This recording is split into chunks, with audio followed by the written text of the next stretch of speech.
Om Jnanatimirandhasya Jnananjana-shalakaya Chakshurunmilitam Yena Tasmai Shri Gurave Namah Shri Chaitanya Manobhishtam Sthapitam Yena Bhutale Swayam Rupaha Kadamayam Dadati Swapadantikam Vandeham Shri Guru Shri Yuta Padakamalam Shri Guru Vaishnavanscha Shri Rupam Sagrajatam Saharana Raghunathvanvitam Tam Sachivam Sadvaitam Savadutam Parijana Sahitam Krishna Chaitanya Deva Shri Radha Krishna Padan Sahagana Lalita Shri Vishakhantash Namo Vishnupadaya Krishna Prishtaya Bhutale Srimate Bhaktivedanta Swami Namine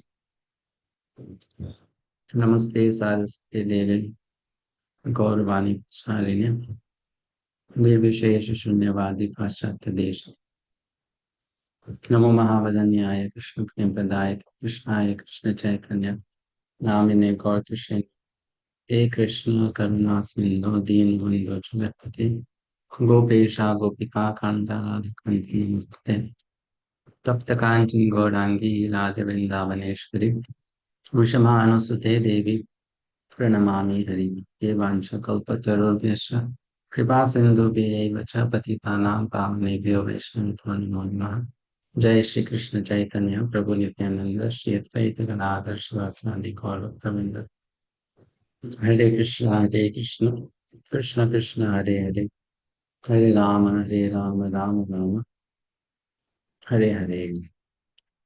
Namostute Vyasa Vishal Buddhe, Pullar Patra Netve, Yena Tvaya Bharata Taila Purnami, Prajvalito Jnanamaya Pradikaha, Prapanna Parijataya, Totra Vaitraika Panaye, Jnanamudraya Krishnaya, Gita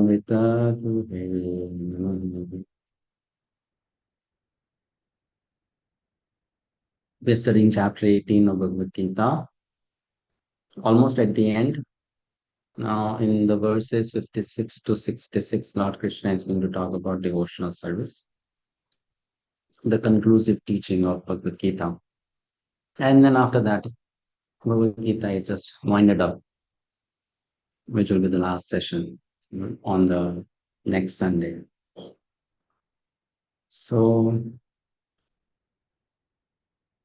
let's look at chapter 18, verse number 56.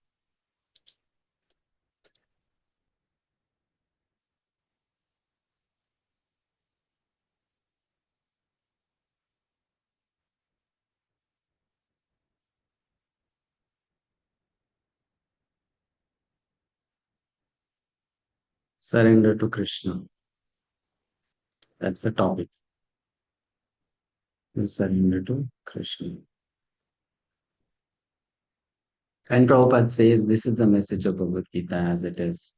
And one should surrender to Lord Krishna. Krishna is demanding it. He says Krishna is demanding surrender. He's not giving it as an option. Of course, he's lovingly demanding it. He's not forcibly demanding it. He's demanding it thinking of our own benefit. But he's speaking with great force that one should surrender to him.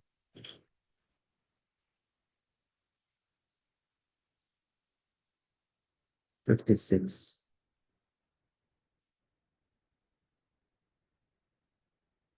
सर्वकर्माणि अपि सदा कुर्वाणो मद्व्यपाश्रयः मत्प्रसादात् अवाप्नोति शाश्वतं पदम् अव्ययम्. Though engaged in all kinds of activities, my pure devotee, under my protection, reaches the eternal and imperishable abode by my grace.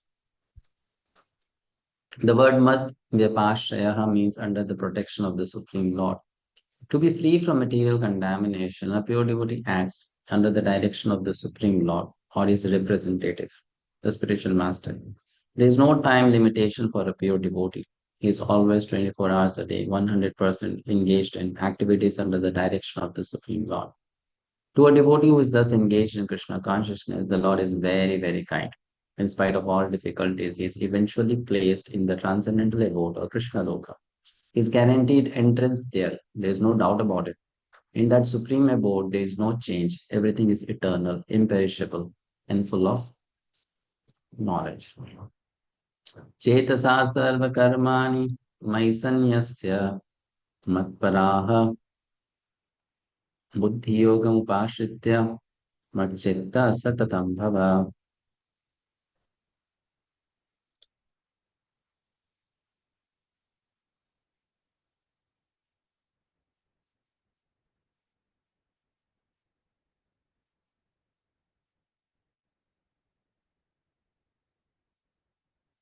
In all activities, just depend upon me and work always under my protection.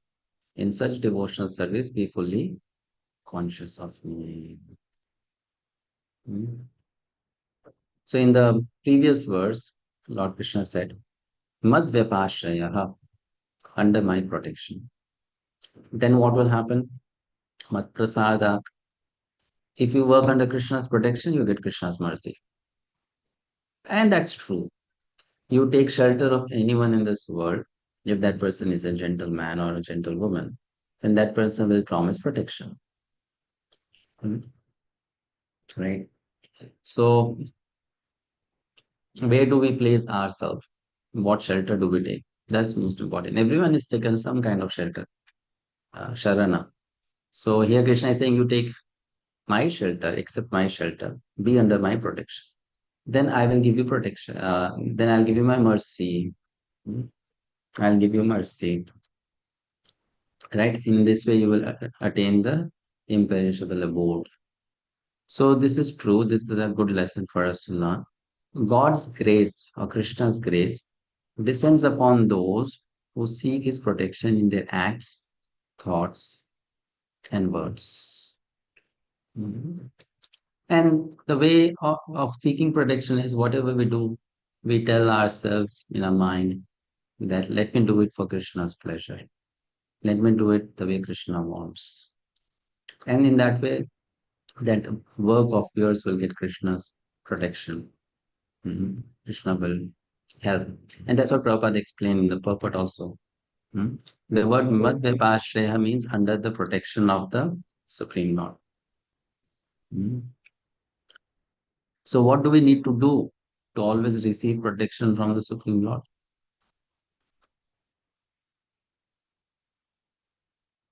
What do we need to do practically? We have to do his devotional service, listen to him. Yeah, listen to him. That's what I was looking for. So, we need to accept his direction. To be protected by God, we need to be directed by him. Arjuna received all the protection on the battlefield of Kurukshetra. Why?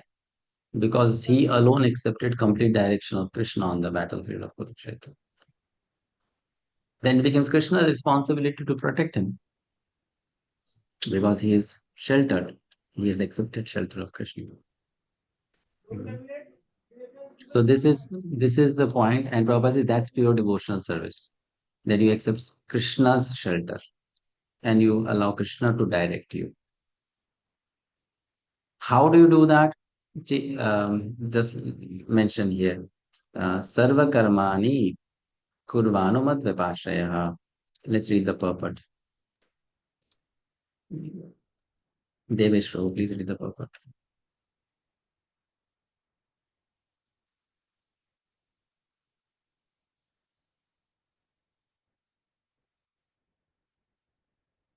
Can't hear you. Okay, you are not able to unmute yourself. Just a second. Yes, you can unmute now. Yeah, Prabhuji, it was unable to. Sorry.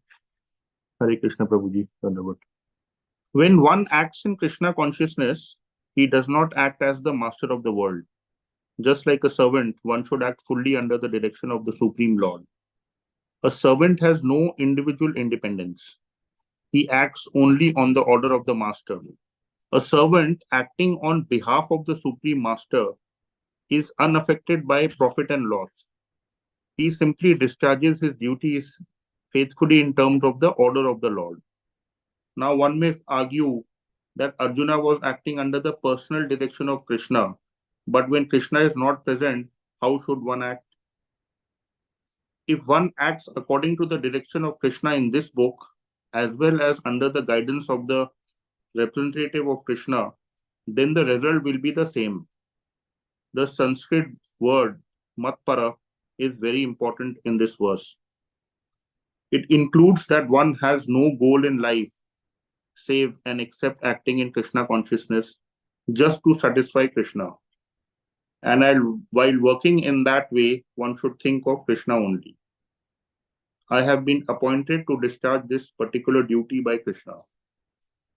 While acting in such a way, one naturally has to think of Krishna. This is perfect Krishna consciousness.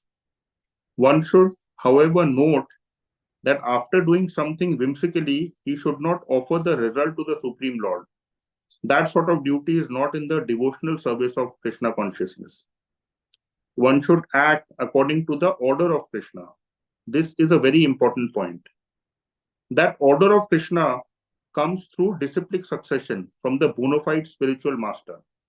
Therefore, the spiritual master's order should be taken as the prime duty of life. If one gets a bona fide spiritual master and acts according to his direction, then one's perfection of life in Krishna consciousness is guaranteed. Hare Krishna Prabhuji. Thank you.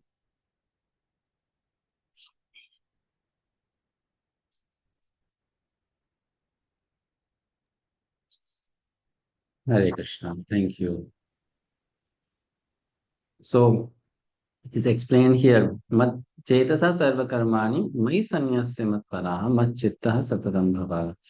So this is what you do. Depend upon him, work under his protection, be fully conscious of him.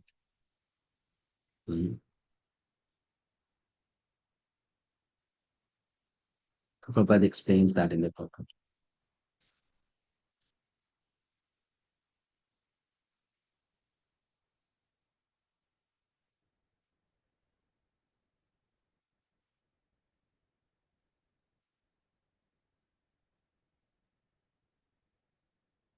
Macchitta sarva durgani mat prasadat tarishyasi atha chetam ahankaran na shosyasi vinangshyasi.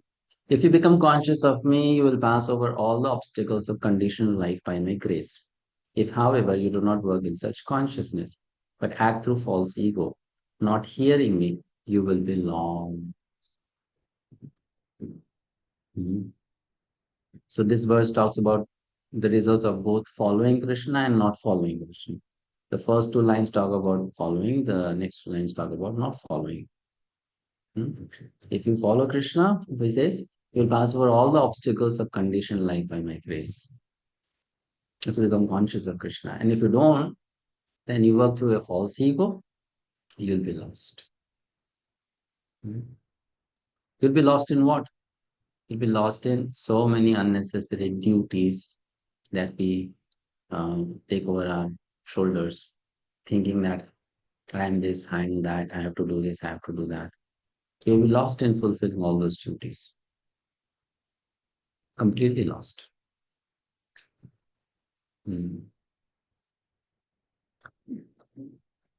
Prabhupada says in the purport, Neha Mataji.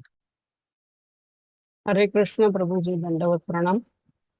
A person in full Krishna consciousness is not unduly anxious about executing the duties of his existence. The foolish cannot understand this great freedom from all anxiety. For one who acts in Krishna consciousness, Lord Krishna becomes the most intimate friend. He always looks after his friend's comfort and he gives himself to his friend, who is so devotedly engaged working 24 hours a day to please the Lord. Therefore, no one should be carried away by the false ego of the bodily concept of life. One should not falsely think himself independent of the laws of material nature or free to act. He is already under strict material laws. But as soon as he acts in Krishna consciousness, he is liberated, free from the material perplexities. One should note very carefully that one who is not active in Krishna consciousness is losing himself in the material whirlpool, in the ocean of birth and death. No conditioned soul actually knows what is to be done and what is not to be done. But a person who acts in Krishna consciousness is free to act because everything is prompted by Krishna from within and confirmed by the spiritual master. Hare Krishna. Thank you, Prabhuji.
So this is a lesson. We always have the choice of either hearing God's voice or our own ego's voice.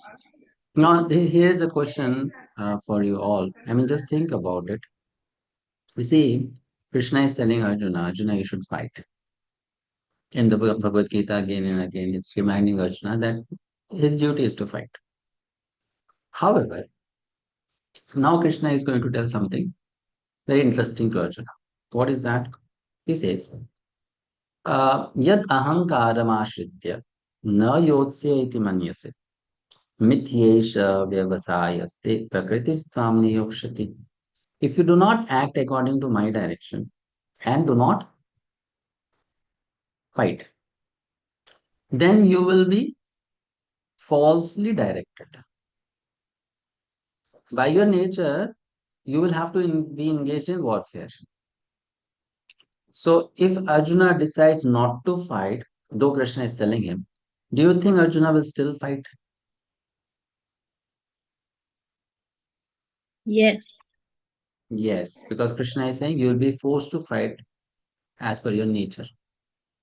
The material nature will force you to fight. Isn't it? Correct. So the point is, you are not honoring my words now, but later, because you are a great hero and you are a Kshatriya and you cannot tolerate insult and injustice, you will be very eager to fight and unavoidably you will kill all the people who are on your enemy side. And then you will kill Bhishma also, you'll kill Drona also, you'll kill all your relatives and brothers and friends for whom you are crying so much now. And then Krishna is saying, when you do that, directed by material nature, then I'll laugh at you. If you don't listen to my, direction, and then you listen to your own false ego, then I'll laugh at you. So if now the point here is Arjuna would fight even if Krishna does not teach him Bhagavad Gita. And Krishna is teaching him Bhagavad Gita and telling him he should fight. So what is the point in teaching Bhagavad Gita then? If Arjuna is going to anyway fight because that's his nature, why is Krishna teaching the whole Bhagavad Gita? Now Arjuna will be fighting with knowledge from Krishna, Prabhuji. And earlier? Earlier he would have fought just by his own intentions and with his own desires. What is the problem? The main purpose is to fight now. As per his Varna ashram, Prabhuji. So then what is the problem? He would fight as per his Varna and Ashrama. And that's what Krishna is telling him. You should do your duty. So without even speaking Bhagavad Gita, Arjuna would fight, no? But now he'll be fighting Prabhuji as per Krishna's wish. As So per he's listening Krishna's. to Krishna. Yeah, he's now listening to Krishna and fighting. So how does that make it special? So now he will not incur anything. Now he'll be actually He's following the serving Bhakti Yoga. Krishna. No, He's He'll be serving falling. Krishna. attachment with the family members, love about the family members before, and now he realized that soul uh, knowledge. Okay. So, therefore, a very important lesson which is hidden in the Bhagavad Gita itself is, which normal, ordinary people who are readers of Bhagavad Gita don't understand, is what? Gita's central message is not to remind people about being beautiful alone. God doesn't have to come to teach us such a puny lesson, isn't it? Gita is not teaching you to become dutiful. Gita is teaching you to become devotionally dutiful. Most of the people who are students of Bhagavad Gita, they think Gita is teaching you to do your duty. You're a husband, become a good husband. You're a wife, become a good wife. You're a fighter, become a good fighter. You're a student, become a good student. You're a prime minister of the country, become a good prime minister. Right? Foolishly, people think that you have some your duties and you can excel in doing those duties by the message of Bhagavad Gita.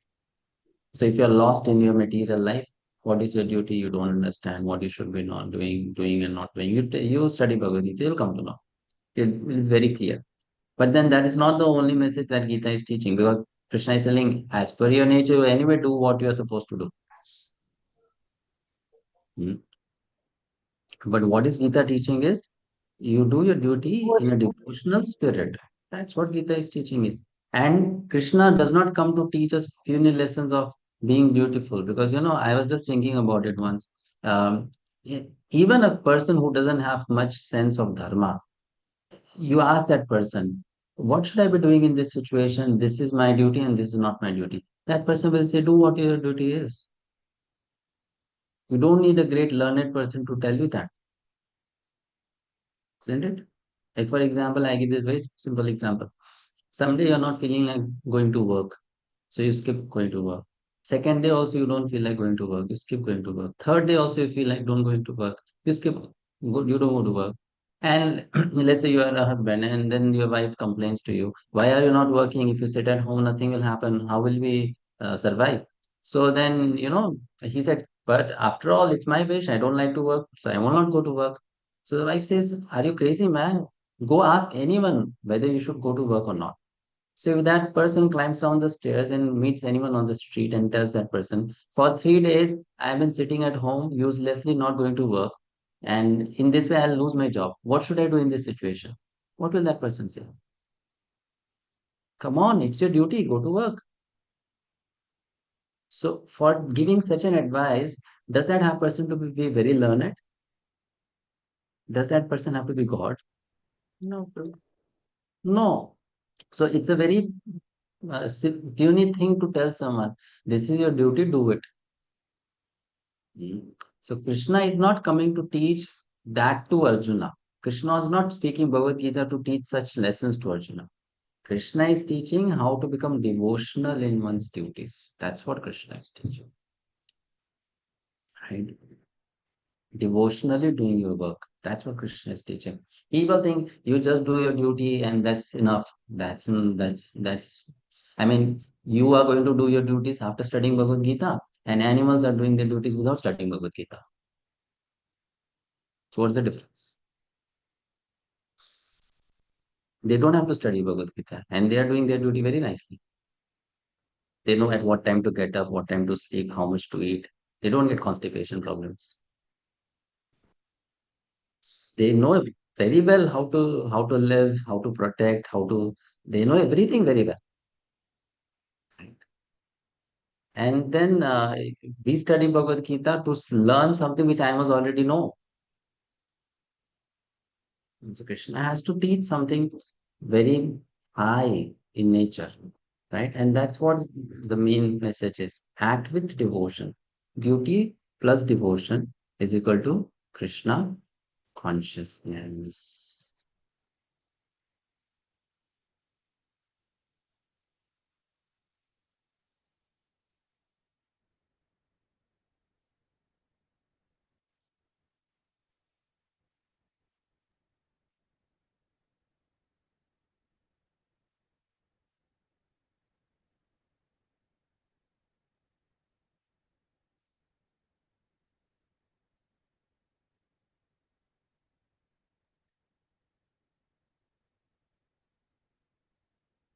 So Krishna says in the next verse, uh, did we read the purport of the previous verse? No, we did not. Alok Prabhuji, please read. Yeah, Hare Krishna Prabhu, Danvat. Arjuna was a military man and born of the nature of the Kshatriya. Therefore, his natural duty was to fight, but due to false ego, he was fearing that by killing his teacher, grandfather, and friends, he would incur sinful reactions. Actually, he was considering himself master of his actions, as if he were directing the good and bad result of such work. He forgot that the Supreme Personality of Godhead was present there, instructing him to fight. That is the forgetfulness of the conditioned soul. The Supreme Personality gives direction as to what is good and what is bad, and one simply has to act in Krishna consciousness. To attain the perfection of life, no one can ascertain his destiny as the Supreme Lord can. Therefore, the best course is to take direction from the Supreme Lord and act. No one should neglect the order of the Supreme Personality of Godhead or the order of the spiritual master, who is the representative of God. One should act unhesitatingly to execute the order of the Supreme Personality of Godhead that will keep one safe under all circumstances. Hare Krishna.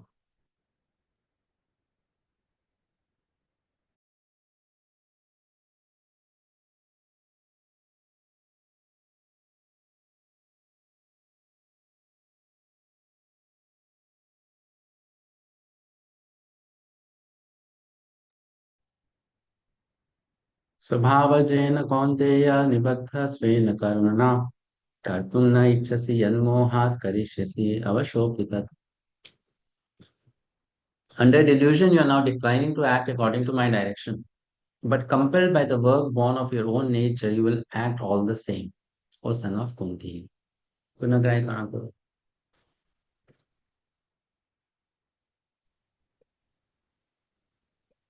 Hare Krishna Prabhuji. But so if one refuses to act under the direction of the Supreme Lord, then he is compelled to act by the modes in which he is situated. Everyone is under the spell of a particular combination of the modes of nature and is acting in that way. But anyone who voluntarily engages himself under the direction of the Supreme Lord becomes glorious. Hare Krishna. Yes, that's the point. So, no living entity is the controller. Everyone is controlled either by God or by his Maya. So, we need to choose to be controlled by whom, right? Next verse. Ishvara sarvabhutanam hiddeshe arjuna tishtati brahmayan sarvabhutani yantrarunani maya. The Supreme Lord is situated in everyone's heart, O Arjuna, and is directing the wanderings of all living entities who are seated as on a machine made of the material energy.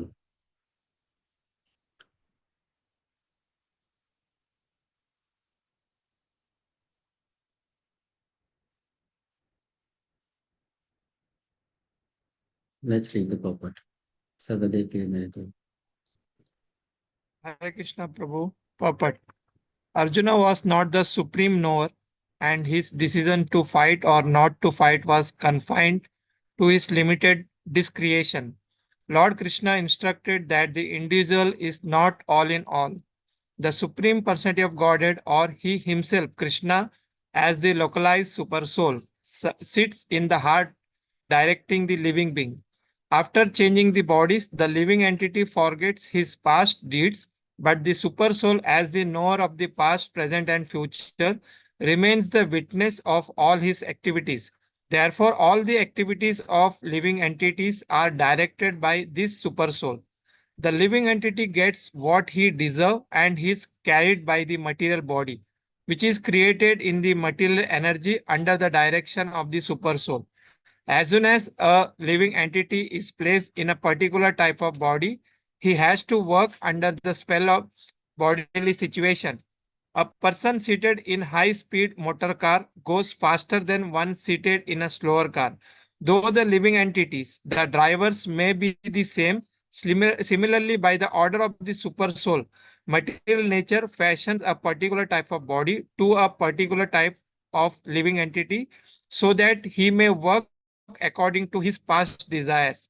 The living entity is not independent. One should not think himself independent of the supreme personality of Godhead.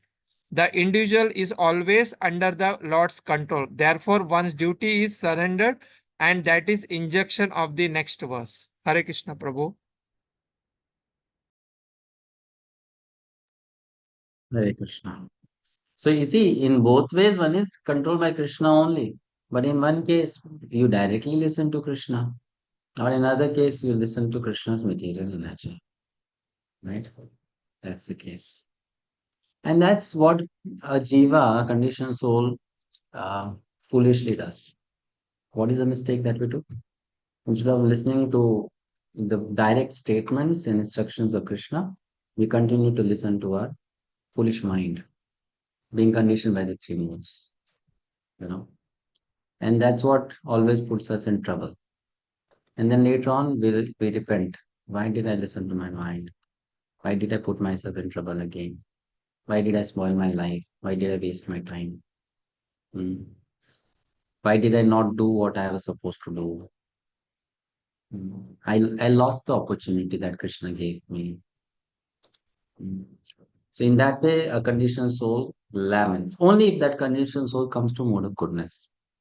If that conditioned soul does not come to mode of goodness, then conditioned soul will still remain in illusion that what I'm doing is correct. What I'm doing is right.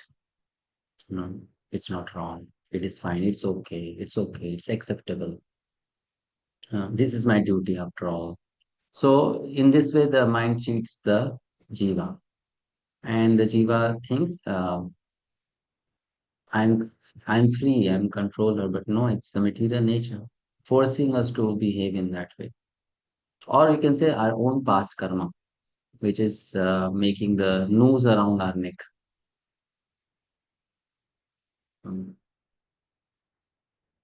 which is creating the noose around our neck. Next verse. Tam eva sharanam gaccha sarvabhavena bharata tad prasadat param shantim sthanam prapsasi shashvatam. O scion of Bharata, surrender unto him utterly. By his grace, you will attain transcendental peace and the supreme and eternal abode. Ashoka Nisha Prabhuji. Hare Krishna, Prabhu, Dandavat Pranam. A living entity should therefore surrender unto the Supreme Personality of Godhead, who is situated in everyone's heart, and that will relieve him from all kinds of miseries of this material existence. By such surrender, not only will one be released from all miseries in this life, but at the end, he will reach the Supreme God. The transcendental word is described in the Vedic literature, Rig Ved 1.22.20 as Tad Vishnu Paramam Padam. Since all of creation is the kind of God, everything material is actually spiritual. But Paramam Padam specifically refers to the eternal abode, which is called the spiritual sky or Vaikuntha. In the 15th chapter of Bhagavad-gita, it is stated, Sarvasya cha aham hirde sannivishta. The Lord is seated in everyone's heart. So this recommendation that one should surrender unto the super soul sitting within me means that one should surrender unto the Supreme Personality of Godhead, Krishna. Krishna has already been accepted by Arjuna as the Supreme. He was accepted in the 10th chapter as Param Brahm Param Dham. Arjuna has accepted Krishna as the Supreme Personality of Godhead and the supreme abode of all living entities, not only because of his personal experience, but also because of the evidence of great authorities like Narada, Asita, Devla, and Vyasa. Hare Krishna.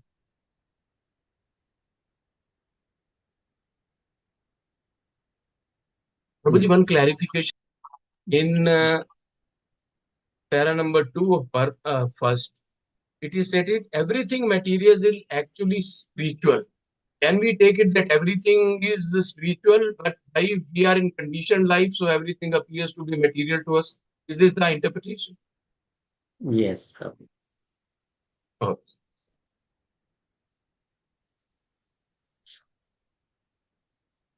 When you see everything connected to Krishna, it becomes spiritual. When you see everything disconnected from Krishna, it becomes material. because we are in conditioned world, that is material world, and material world is a reflection, perverted reflection of the spiritual world. That is why we call that everything is originally spiritual, but now it appears to be material to us. Because of our conditioned consciousness. Oh, thank you. What is material? Material is the shadow of the reality. Because you are not seeing the reality and you are seeing only the shadow, you are taking the shadow as the reality. That means Yes. there is a reality. So being spiritual means you start seeing the reality. Now, if you start seeing the reality, you don't look at the shadow. Or even if you look at the shadow, you know the shadow is shadow. So material consciousness means accepting the shadow as the reality. Spiritual consciousness means you accept the reality as the reality and the shadow appears to be shadow.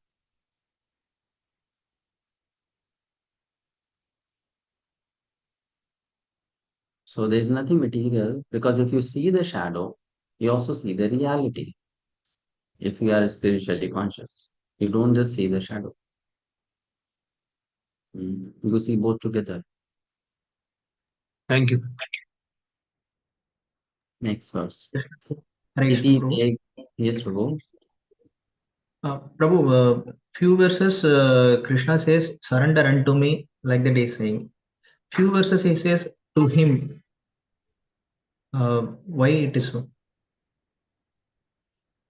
Yes, because first of all, he's saying like tam eva sharanam gaccha sarva bhamena bharata. So he's saying unto him tam, because in the previous verse he said Ishvaraha sarva bhutanam hridesha arjuna tishtata. The Lord is sitting in the heart, so he's saying unto him you should surrender. So he's referring to Paramatma, you know, the Paramatma aspect of the Supreme Lord, the Super Soul. So, as we have already understood, there are different levels of realizing God, right? So, one may think, oh, yes, Super Soul is sitting in the heart. So, that Super Soul has to be a much greater manifestation of absolute truth than someone who is standing in front of me in a human form, just like me. So, some people will accept Super Soul's position as something more godly than Krishna's position coming as a human being. So he's telling for such kind of people, okay, you surrender to the super soul, no problem. But then for someone who is a pure devotee of Krishna, who knows Bhagavan realization is the topmost realization, so he's then saying, surrender unto me directly. You're getting Okay. it? Yes, Prabhu. Prabhu, is it surrender in different stages, Prabhu? Because when we do the devotional things, sometimes we listen our mind. That means we not completely surrender. Is it surrender also different stages like? Um, mm, It's there are different levels of surrender, of course, and that's obvious. If you are at 0% of surrender now, and then you want to get to the stage of 100% surrender, you will not directly jump from 0 to 100. No, it will gradually happen that you have little more surrender, little more surrender, little more surrender, and then you completely surrender. okay. Right? It will be Yeah. gradual. It will not be immediate. Some people they think, okay, today I'm a conditioned soul, tomorrow I'll become a pure devotee. That will not happen. They are waiting for that magic day. That will not happen. So as you surrender, eventually, gradually. Surrendering gradually means surrendering, sacrificing your own false ego. Right? Slowly, slowly, taking steps. We should know one Okay. thing. As we make progress in Krishna consciousness, Krishna will give us tougher and tougher time. The more neophyte we are in Krishna consciousness, the more easy tests or sacrifices Krishna will ask us to make. And then as you grow in Krishna consciousness, Krishna will give you more difficult sacrifices to do. Finally, Krishna will ask you to completely give up your false ego. right? Okay. So It's gradual process. it's a gradual process because Krishna knows we have to organically begin to love him or become a pure devotee, a good devotee, perfect devotee, right? Okay. It cannot happen just immediately, right? Okay. Yeah. Hare Okay. Krishna, So, Prabhu. Sada Hare Krishna. Pranam. Yes, ma'am. Prabhuji, wanted to ask, suppose in the beginning that you are surrendering to Paramatma? Nothing like that. Nothing like It that? depends on who you are. Are you a yogi? Are you a jnani? Are you a bhakta? Mhm. Who you are? But when you are gradually becoming Bhakta, so you then directly surrendering to Bhagwan Krishna himself then? First of all, you surrender to spiritual master and Vaishnavas, Yes, Prabhu. Yeah. right? Because what Krishna wants from us that we can't know. We can only know what spiritual master wants from us, what Vaishnavas want from us. So that is first level of surrender. Obedience, Obedience. right?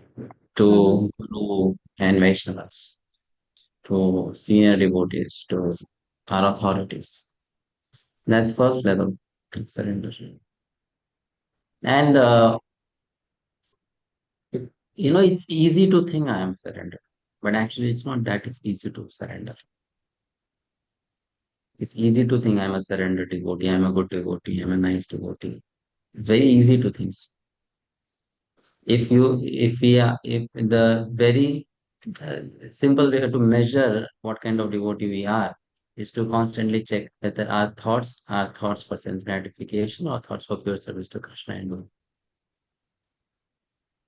Yes, Prabhu. Mhm. That is the way to check whether I'm surrendered or not. So it's not easy. Just like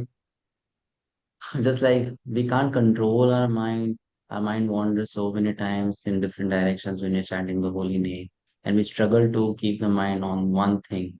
So similarly, we can't really control our desires, our thoughts, our feelings. You know, um, we can't. We are helpless in that way. So only someone who is very determined. No, I have to work over my lower nature. That person will eventually become surrendered devotee, right? So Krishna consciousness is a tough process, not an easy process. It's a tough process. It requires you to make the greatest sacrifice in life, which is the falsehood. इति ते ज्ञानमाख्यातं कुर्यात् कुर्यतरं मया विमृश्यैतद् अशेषेण यथेच्छसि तथा कुरु.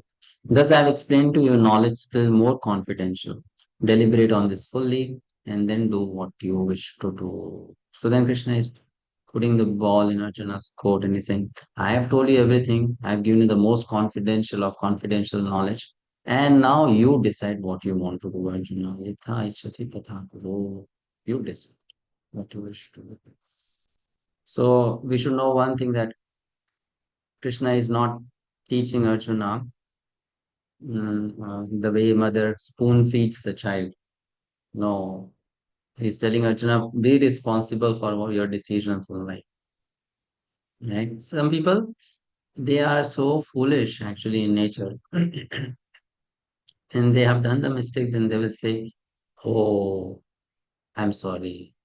But I didn't know. But then there's nothing like that. You have to take responsibility for whatever you are doing. And Krishna is telling that very clearly to Arjuna. I am giving you the perfect knowledge. I am standing here as your friend, as your spiritual master, as everything for you, as a protector and guide. But even I can't help you if you don't change your mind or you don't decide to help yourself. Even I can't do that for you. So this is something very important lesson to learn. We may have the biggest resources in our life to help us. But if we ourselves are not committed to help ourselves and become better devotees, nothing can help us. Krishna is not telling here Arjuna in the Bhagavad-gita, Arjuna, leave everything on me. You know I'm God. You don't do anything. I'll do everything for you. He's not doing that to Arjuna, though he can do something like that, but he's not doing that to Arjuna. He's telling Arjuna, I have done my part. I am standing here as your best friend, as your biggest supporter, as your best protector, as everything for you. But you decide what you want to do, putting all the responsibility on Arjuna's shoulder. You decide, right? And if you don't understand still what is your duty, what you should be doing, what you should not be doing, I'm ready to explain to you again. Now, this is something very important. See, there are two kinds of teachers. One kind of teacher is you tell the student or you tell the child, the parent, uh, you're not doing this correctly. Do it like this. And the child again does it wrong. No, no, you do it like this. Again, the child does not. No. Then the parent becomes frustrated. You leave. I'll do it for you. Right? But that's not a good parent. That's not a good parent. The good parent is you will have to learn how to do it. Isn't it? That's called real love because you are making that person understand that it's my responsibility. Similarly, Krishna is not telling Arjuna, you did not understand Arjuna? No problem. You sit and watch, I'll fight. I'll kill everyone. No, he's saying you did not understand. Let me explain it to you again. But you have to decide what you want to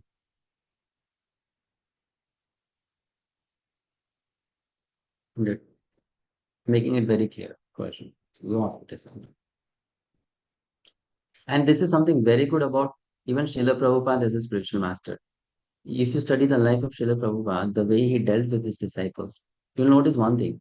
He never pampered them. Yes, he cared for them, he loved them, he showered a lot of compassion upon them.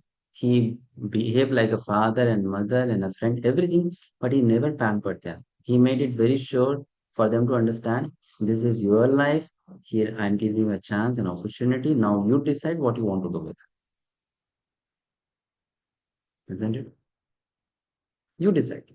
I'm giving a chance, I'm giving a golden chance. But you decide. How do you want to take that chance? What do you want to do about it? And he was giving a lot of opportunities, but he never himself decided for others. He said, okay, this is what you can do. This is an instruction. This is the guidance. Now you decide.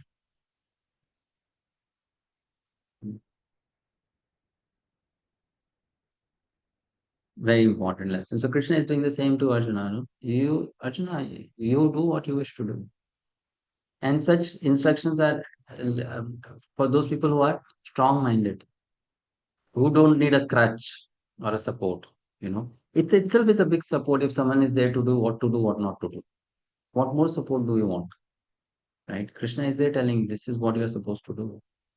That itself is a big support. Why? Because most of the people in this world don't know what to be done and what not to be done. If someone is telling you very clearly, this is what you should do, that is the biggest support in life. Hmm. Right? But Prabhuji, in this world, even then, people do so many wrong things. Yeah, because one main reason for that is we are not grateful for what we have received. We take it for granted.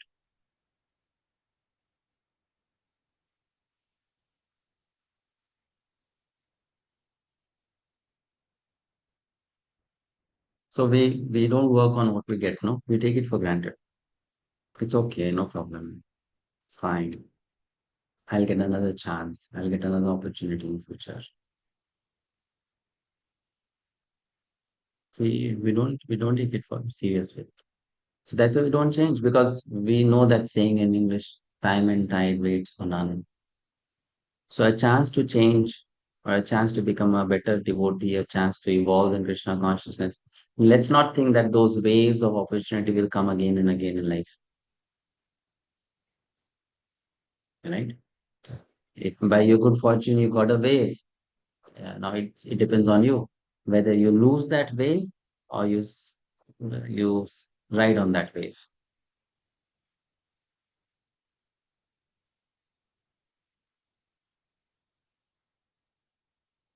Isn't it?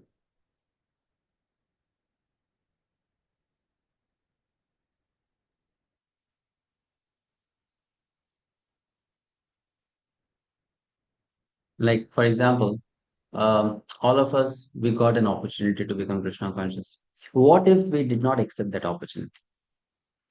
Do you think, are you sure that you have gotten the same opportunity again very soon after 5 years, 10 years, 15 years? And if you would have gotten it, then you would be the same devotee as you are now? No.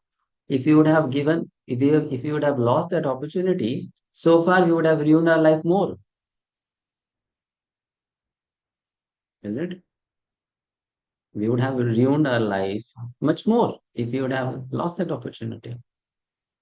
And if we would have ruined our life more, then to set it correct would need more actually, more work to do. So that's why here Krishna is telling Arjuna, now what do you want to do? Decide. And you do. And Papat, Pavani, Mata.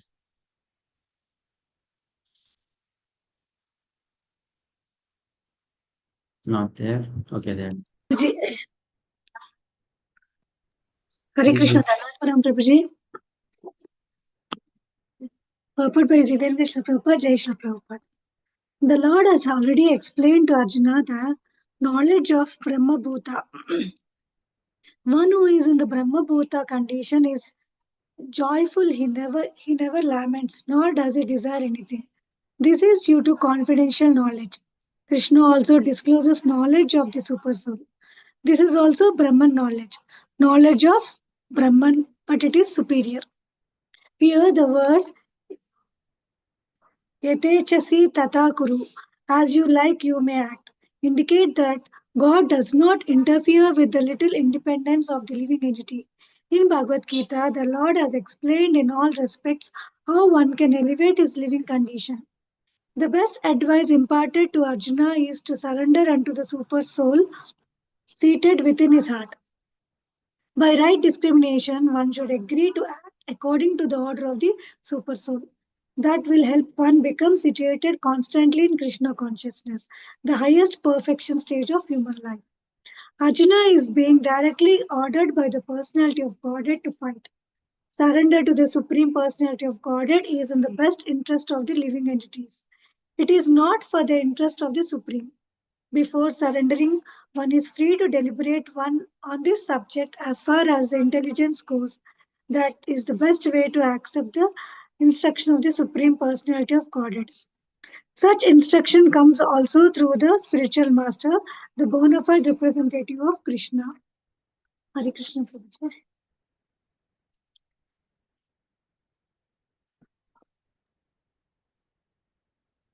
Next verse.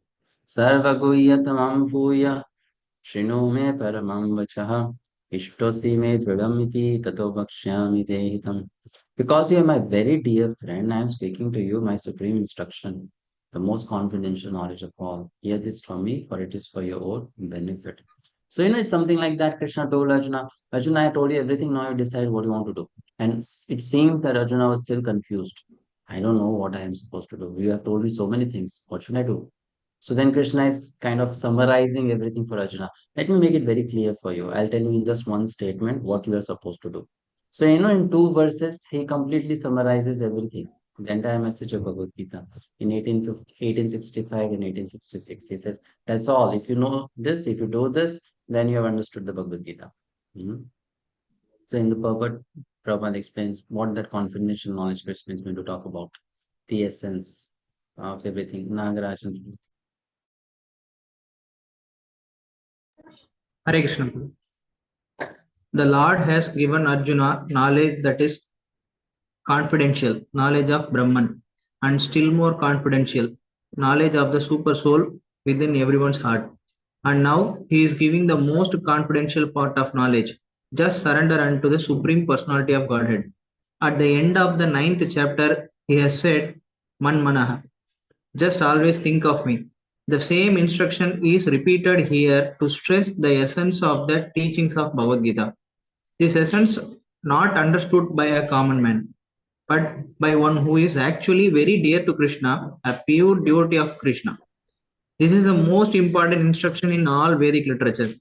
What Krishna is saying in this connection is the most essential part of knowledge, and it should be carried out not only by Arjuna but by all living entities. Hare Krishna.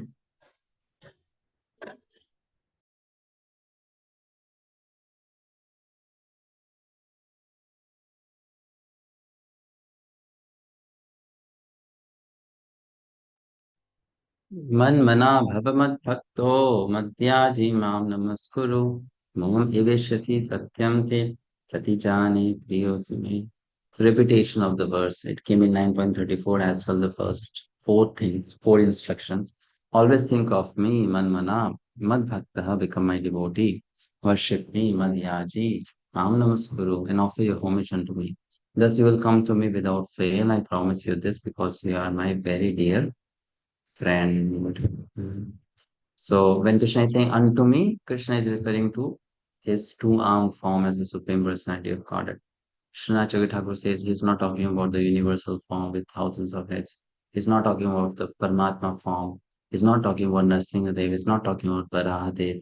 He's talking about himself as Krishna, the Purna Purushottam Bhagavan, Supreme Personality of God. She said, if you surrender unto me, I, the son of Devaki, then you should think of me in this way. Prabhupada writes in the purport that life should be molded in such a way that one can follow these four instructions of Krishna in all situations. Let's read the purport. Om Mataji. Hare Krishna Prabhu, Dandavat Pranam. The most confidential part of knowledge is that one should become a pure devotee of Krishna and always think of him and act for him. One should not become an official meditator. Life should be so molded that one will always have the chance to think of Krishna. One should always act in such a way that all his daily activities are in connection with Krishna. He should arrange his life in such a way that throughout the 24 hours he cannot but think of Krishna. And the Lord's promise is that anyone who is in such pure Krishna consciousness will certainly return to the abode of Krishna, where he will be engaged in the association of Krishna face to face. This most confidential part of knowledge is spoken to Arjuna because he is a dear friend of Krishna. Everyone who follows the path of Arjuna can become a dear friend to Krishna and obtain the same perfection as Arjuna. These words stress that one should concentrate his mind upon Krishna, the very form with two hands carrying a flute, the bluish boy with a beautiful face and peacock feathers in his hair. There are descriptions of Krishna found in the Brahma Samhita and other literatures. One should fix his mind on this original form of Godhead Krishna. One should not even divert his attention to other forms of the Lord. The Lord has multi forms as Vishnu, Narayan, Rama, Varaha, and etc. But a devotee should concentrate his mind on the form that was present before Arjuna. Concentration of the mind on the form of Krishna constitutes the most confidential part of knowledge, and this is disclosed to Arjuna because Arjuna is the most dear friend of Krishna. Hare Krishna. Thank you, Prabhu. Hare Krishna. Last verse for today. Sarvadharman parityajya mamekam sharanam vraja aham tam sarva papebhyo mokshaishyami ma sucha. Abandon all varieties of religion and just surrender unto me. I shall deliver you from all sinful reactions. Do not fear. So Arjuna, Krishna is even promising Arjuna, Arjuna, if you're thinking that you are going to fight with your own grandfather, your teacher, your friends, your relatives, brothers, uncles, all that, and if you kill them, then that will incur sin upon you. Because I am telling you to do that, do not worry. You will not incur any sinful action. I'll deliver you from all sinful actions. No, so just surrender unto me. Krishna is promising that Arjuna. Ma suchaha, don't worry. Right? Don't worry. Yes, Shamala Mataji, please read. Hare Krishna Prabhu. The Lord has described various kinds of knowledge and processes of religion, knowledge of the Supreme Brahman, knowledge of the Super Soul, knowledge of the different types of orders and statuses of social life, knowledge of the renounced order of life, knowledge of non-attachment, sense and mind control, meditation, etc. He has described in so many ways different types of religion. Now, in summarizing Bhagavad-gita, the Lord says that Arjuna should give up all the processes that have been explained to him. He should simply surrender to Krishna. That surrender will save him from all kinds of sinful reactions, for the Lord personally promises to protect him. In the 7th chapter, it was said that only one who has become free from all sinful reactions can take to the worship of the Lord Krishna. Thus, one may think that unless he is free from all sinful reactions, he cannot take to the surrendering process. To such doubts, it is here said that even if one is not free from all sinful reactions, simply by the process of surrendering to Sri Krishna, he is automatically freed. There is no need of strenuous effort to free oneself from sinful reactions. One should unhesitatingly accept Krishna as the supreme savior of all living entities. With faith and love, one should surrender on to him. The process of surrender to Krishna is described in the Hari Bhakti Vilasa 11.676. Anukulasya sankalpa pratikulasya varjanam रक्षयति विश्वसो गोप्यत्वे वरणम तथा आत्मनिक्षेप कार्पण्ये सद्विदा sharanagati. According to the devotional process, one should simply accept such religious principles that will lead ultimately to the devotional service of the Lord.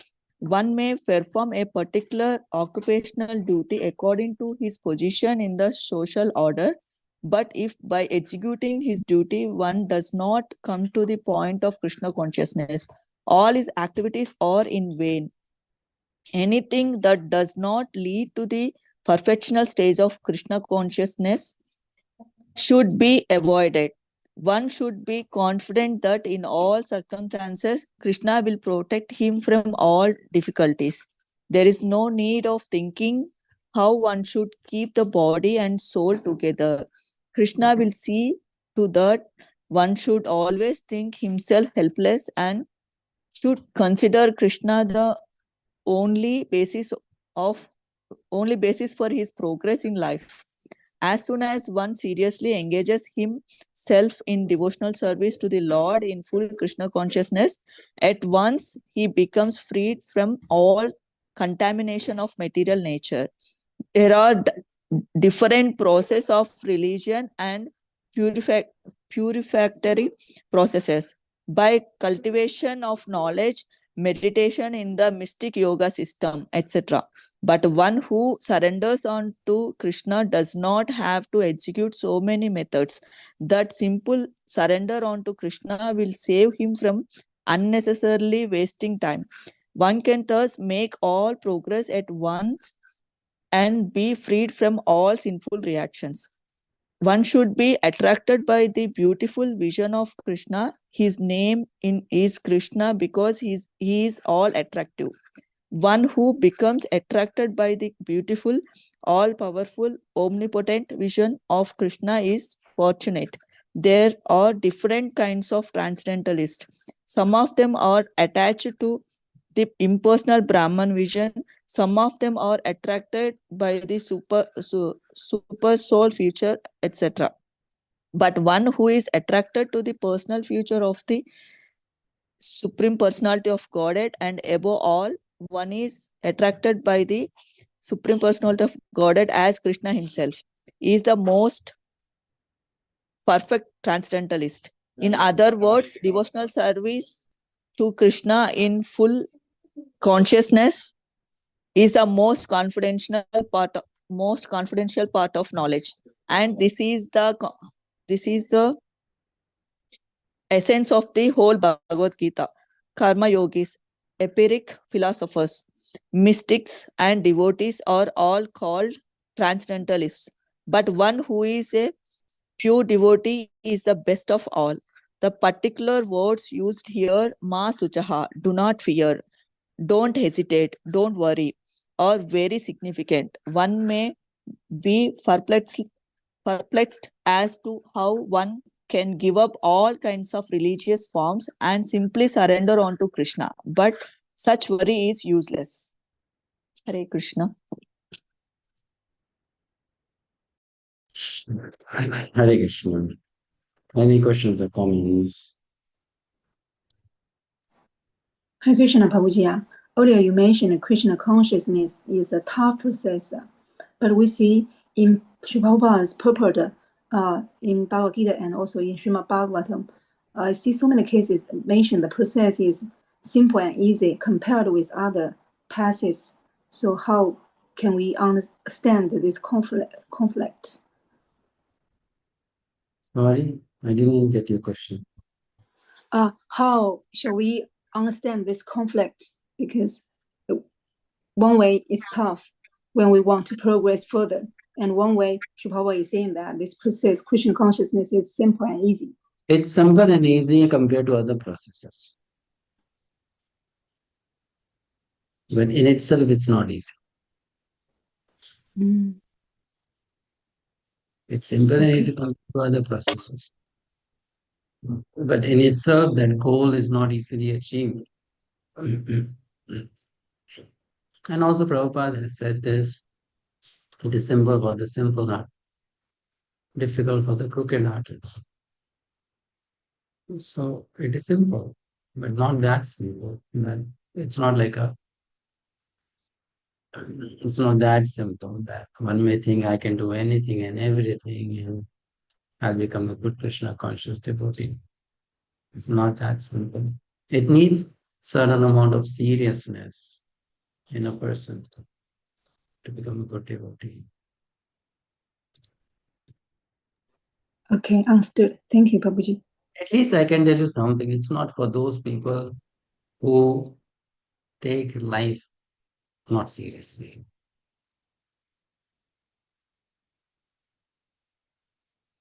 For easygoing people, it's not for. It's for responsible.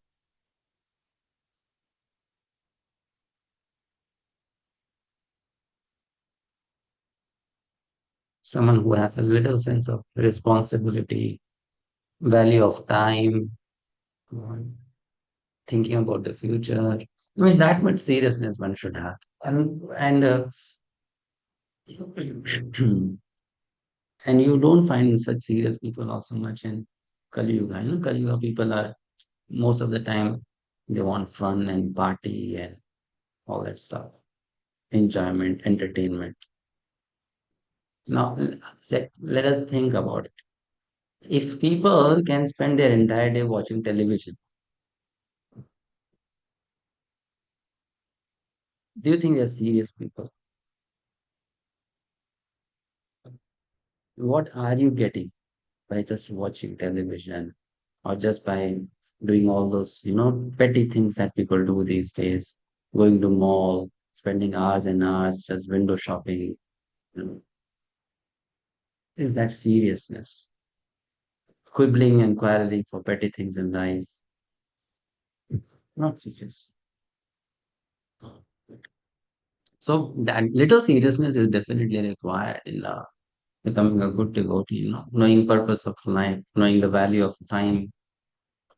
Uh, Even materialistically talking, how many people are doing seriously well in what they're doing?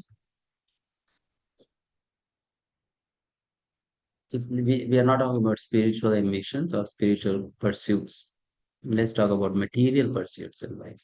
How many people are seriously doing what they are supposed to do, even materially speaking, doing well, excelling in what they're supposed to do? Well, most of the people, they are just like, okay, life is for enjoyment, fun, things should be nice and all that. So for such people, how can they become serious in Krishna consciousness? Not possible.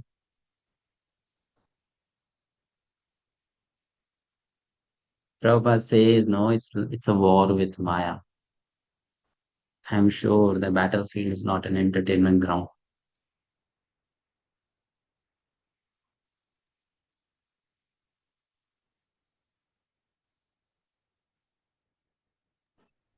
Yeah, people around us may sometimes say that we are too serious. Take it easy. Oh, yeah, that is true. We should not become that serious also that we are not even we don't even have time to smile in life, or we are not happy, or not. Some people become too mechanical. We should not become that serious also. Krishna consciousness itself in itself also fun, and we have to enjoy the process of Krishna consciousness. But enjoying Krishna consciousness is fine, but being just whimsical, being just you know a time waster, that is not good. That's not good. Thank you so much. And a major reason why people are also not serious is because Shudras, they don't have that quality. And most of the people in Kali Yuga are Shudras in nature. Not serious in life about anything. Mhm. Bringing up one child, that becomes a project.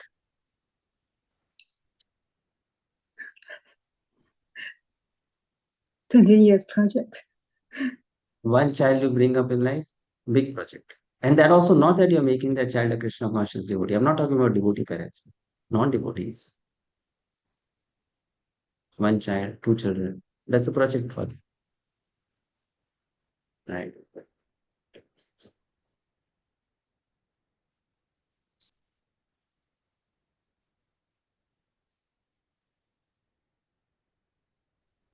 Marriage is a project. Child is part. And if we compare ourselves to our parents, they did such a wonderful job, isn't it? Bringing up 6 kids, 10 kids, getting them all married, getting them all settled in life, building your own house also, giving them education and all that. So much. Because they did not really have time to waste upon such things, watching television, surfing on the internet, Facebook, WhatsApp, you know, window shopping. They didn't have time to waste on such things.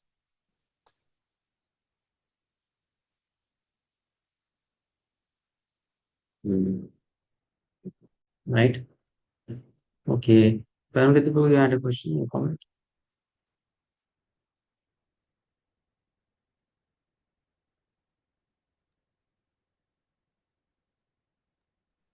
Sorry, bro. No, bro.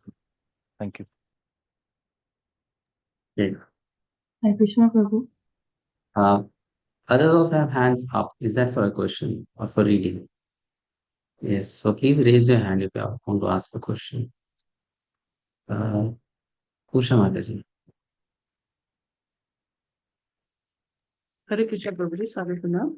Hare Krishna. Prabhuji, in this verse 65, it says that the word stress, one should concentrate upon the mind, the very form of two hands carrying a flute, the bluish boy with a beautiful face and a peacock feather in his hair. And then later on it says that one should not even divert his attention to other forms of the Lord. Like it has, the Lord has multiple various forms, multi forms of Vishnu, Narayan, Ram, Vara, etc. What I understand or what I would like you to explain to me is that in our hearts, the Paramatma is the Chaturbhuj form, Prabhuji. Now, when we are going to other dhams, also whether we are going to Ayodhya, there is Ram, but it says you should not even divert your attention. That means we should not. But they said, everybody says that whether you worship Krishna, you've always been telling us that we should concentrate on Sham Sundar Krishna. But what about the other forms? We should not even think of them, or how we should take it, Prabhuji? Got a little confused in this line. Prabhupada is saying don't divert your attention to other forms. It doesn't mean that you should not at all take their darshan or go down before them or pray to them or anything like that. It just means that you have your Ishtadev fixed in your mind. Don't change your Ishtadev. Okay, from today you are a devout worshipper and lover of Krishna, and then from tomorrow you start then loving Nrsimha, then again you start loving Varaha. No, don't change your Ishtadev. That is to be fixed as Krishna, Sham Sundar Krishna. And the other forms should be also seen as what they are, forms of that two-armed Krishna only, but in a different rasa.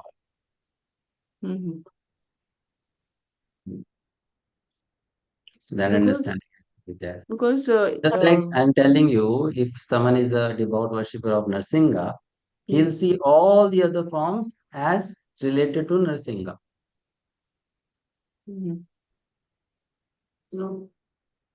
With a special inclination towards Narsingadev.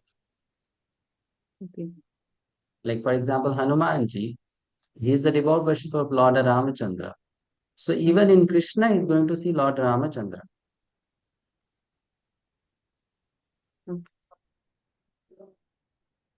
So like that, a devotee who is devoted to Shamsundar form of Krishna will see that Shamsundar Krishna only in different group forms coming as Vara, Narsinga. And not divert one's mind means now doesn't become a devout worshipper of that particular form. So, like when we are doing even Nursing Dev Aarti, or even if we have on our altars Balram Bhagavan and Jagannath Bhagavan and Subhadra Maharani. So, when you worship even Balram or even Jagannath Bhagavan or even Lakshmi Narasingha Dev, you always look at them as Sham Sundar Krishna only. Prabhuji, this You is don't what you have mean. to even look at them as Shamsundar Krishna. You just look them at Lakshmi Narsinga, no problem. Okay, but you can do the Aarti as...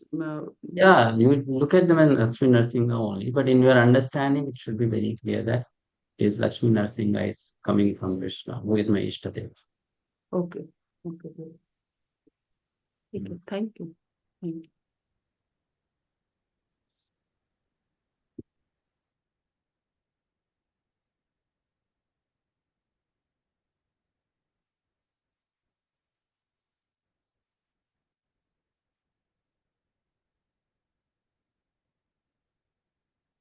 Vrindarani Mataji.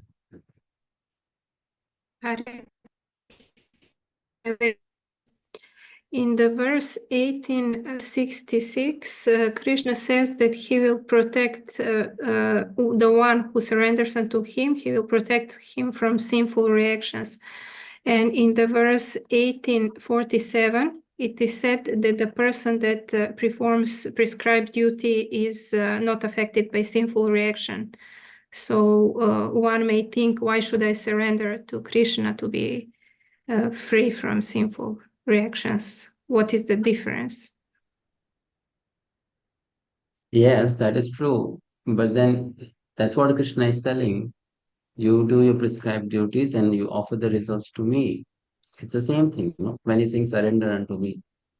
It's the same thing. He's not giving two different instructions. He's not just saying follow Varnashrama. He's saying follow Varnashrama and offer your results to me. And here he's telling Arjuna, you fight and you offer your results to me. Arjuna is going to fight as per Varnashram only. But then, while executing his Varnashram dharma, still there is some chance of sin. If there is some chance of sin like that, Krishna is promising, don't worry about that also, because I am telling you the fact.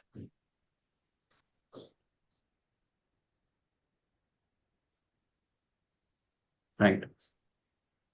So he's So just confirming and encouraging him. he's just confirming and encouraging. That's all. He's just confirming and encouraging. Thank you. Do not fear. If you have fear, give up that fear also. Don't worry. It's encouragement.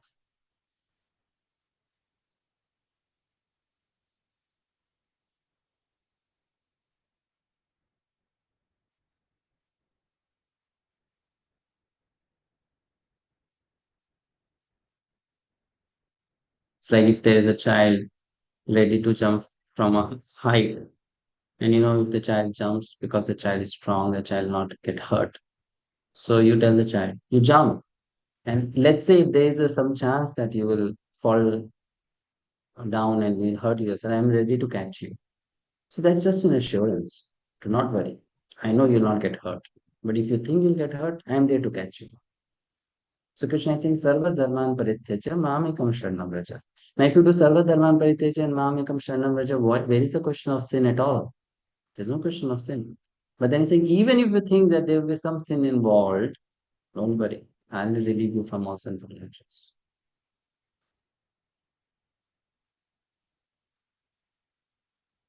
Thank you, Prabhu. Yes. Uma understood. Krishna Prabhu, Paramatma, does he has a form, like he has some features? Paramatma, does he have a form, like also, like Nashma they have Of the course, form. yes, Paramatma has a form. He is Vishnu. So he has a form. Four-armed Vishnu form. That she We wears. already studied Ishopanishad book, no? So in the Ishopanishad book, it is on the front page of the Ishopanishad book, there is a form of Lord Vishnu having four hands. Okay. Mm. Mhm. And Yashu Prabhu, how to 24 hours, how can we think of Krishna? Sometimes it's not so easy. If you say sometimes it's not so easy, you mean to say most of the days you succeed and some days you don't. Yes, no, yeah. Like some days I can think of Krishna more, some days. Say like that. No, first of all, I'll tell you something honestly. Let us not be devotees who live in the dream world. Let us become practical devotees. First of all, at our level, we should think of how can I be Krishna conscious while during the time of my japa. Stop thinking of becoming Krishna conscious 24 hours a day. Yeah. Isn't it? When you want to achieve a goal, you have to take baby steps to achieve that goal. You can't just jump to achieve that goal. So we cannot remain Krishna conscious even during 2 hours of our japa. We cannot remain Krishna conscious during 30 minutes of our Bhagavad-gita study. We cannot remain Krishna conscious while we are honoring prasadam. So how can we remain Krishna conscious 24 hours a day? It's difficult. That is not a realistic question. No. At our level, we should think of how can I become Krishna conscious, within the activities of Krishna conscious. Forget about those activities which are not directly related to Krishna consciousness. And if we are trying to become Krishna conscious, while we chant Krishna's name, while we study about Krishna, while we hear Krishna Katha, then there is some possibility that when you are not doing activities directly related to Krishna conscious, you can be Krishna conscious.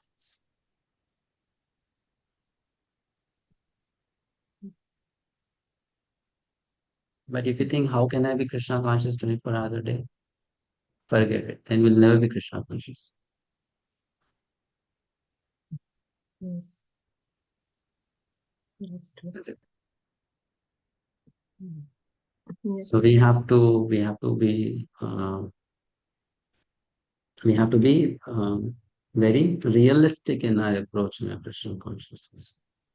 Know where you are, know where you have to go, and know how far you are from where you have to go. Yes. Thank And you. if you are very far from where you have to go, then what steps you need to take on daily basis to go there? Yes. Got it, Prabhu. Thank you.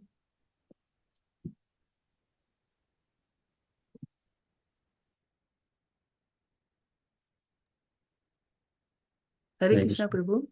Hare Krishna. No, just now you said very well that you should know where to go and how far you have to go and how much time. The only thing is that we don't even know, even while doing even Krishna consciousness activities, I don't think we can concentrate 100%, Prabhuji, actually. So the first thing is to start with our chanting. This is what you hinted at the moment. Yes, First first you thing do to that, start with chanting and other things that test we're doing yourself where you are in Krishna consciousness. when you are in Krishna consciousness and do Yes, that Prabhu. nicely. Yes, And Prabhu. That's then very pray to Krishna that Krishna help me. I'm trying to be Krishna conscious. He help me. That's what you're supposed to do. Mm. Yes, Prabhu. Very nice. Thank you so much. Thank you, Prabhu.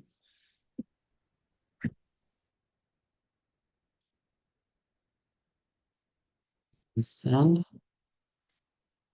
what else? Puji, I have a question. Just to know that when we're trying to practice Krishna consciousness, we sometimes forget that we have to be sincere and serious. So if you explain that how we can be more sincere and serious.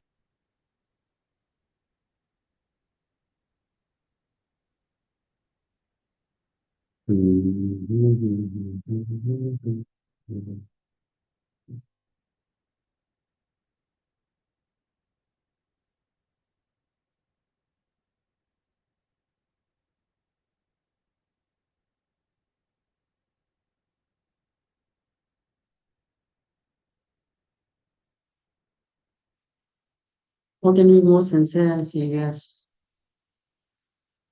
How can we be more sincere and serious?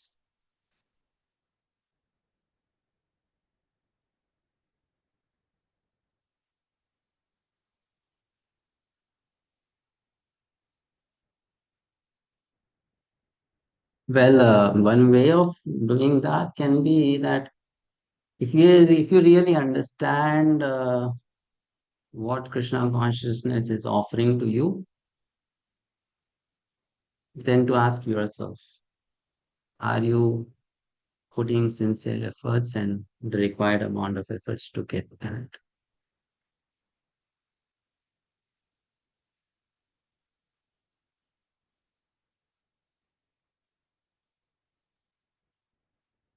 So here concern is that effort that I will be able to put, that will be depends on my mode, right? So Yeah, that's what. So first of all, you cannot be serious and sincere if you are in Tamaguna or Rajaguna most of the time, right? yeah, Correct? You yes, have to Puji. become a little bit situated in mode of goodness. And I mean, main thing is keep on associating with nice devotees, good devotees. So then you hear from them again and again about the purpose of life. Then you become a little more serious and sincere. Then you forget. Then again you get reminded. That's all. Reminders. We need constant reminders. We Yes, need constant reminders. We need constant reminders of how can we become a good devotee. We need reminders. That's what is required. Reminders. I mean.